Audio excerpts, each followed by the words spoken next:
Hello, and welcome back to Miss Yusuf's English class. In this video, we're going to read chapter 39 and chapter 40 of The Life of Pi.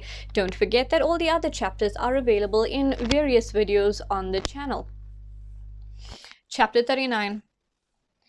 I landed with a trampoline-like bounce on the half-unrolled tarpaulin covering a lifeboat 40 feet below. It was a miracle that I didn't hurt myself. I lost the life jacket except for the whistle, which stayed in my hand. The lifeboat had been lowered partly and left to hang.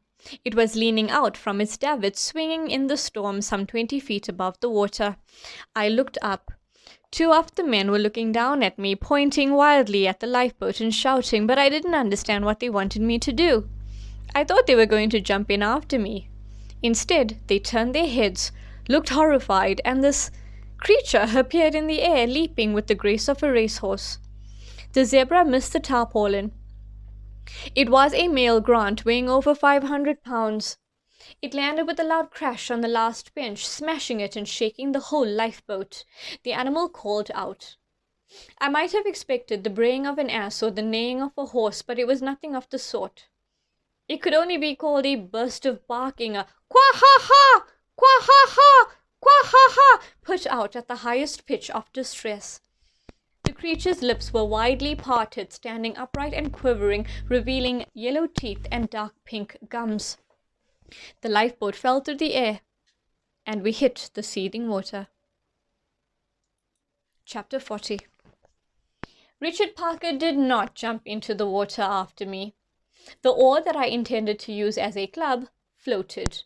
I held on to it as I reached for the lifebuoy, now vacant of its previous occupant. It was terrifying to be in the water. It was black and cold and in a rage. I felt as if I were at the bottom of a crumbling well. Water kept crashing down on me. It stung my eyes. It pulled me down. I could hardly breathe. If there hadn't been the lifebuoy, I wouldn't have lasted a minute. I saw a triangle slicing the water 15 feet away. It was a shark's fin. An awful tingle, cold and liquid, went up and down my spine. I swam as fast as I could to the end of the lifeboat, the end still covered by the tarpaulin. I pushed myself up on the lifebuoy with my arms. I couldn't see Richard Parker. He wasn't on the tarpaulin or on the bench. He was at the bottom of the lifeboat. I pushed myself up again. All I could see, briefly, at the other end, was the zebra's head thrashing about. As I fell back into the water, another shark's fin glided right before me. The bright orange tarpaulin was held down by a strong nylon rope that wove its way between metal grommets in the tarpaulin and blunt hooks on the side of the boat. I happened to be treading water at the bow. The tarpaulin was not as securely fixed going over the stem, which had a very short prow, what in a face would be called a snub nose, as it was elsewhere around the boat. There was a little looseness in the tarpaulin as the rope went from one hook on one side of the stem to the next hook on the other side.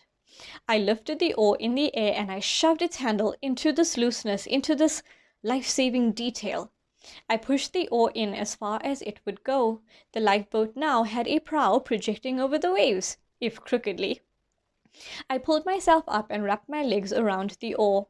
The oar handle pushed up against the tarpaulin, but tarpaulin, rope, and oar held. I was out of the water, if only by a fluctuating 2 or 3 feet. The crest of the larger waves kept striking me. I was alone and orphaned in the middle of the Pacific, hanging onto an oar, an adult tiger in front of me, sharks beneath me, a storm raging about me.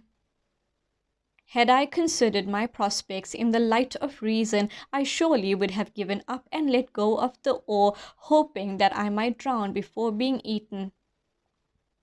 But I don't recall that I had a single thought during those first moments of relative safety. I didn't even notice daybreak. I held on to the oar. I just held on, God only knows why. After a while, I made good use of the lifebuoy. I lifted it out of the water and put the oar through its hole. I worked it down until the ring was hugging me. Now it was only with my legs that I had to hold on. If Richard Parker appeared, it would be more awkward to drop from the oar, but one terror at a time, the Pacific before the tiger. Right, that brings us to the end of the chapter. Stay tuned for the next one.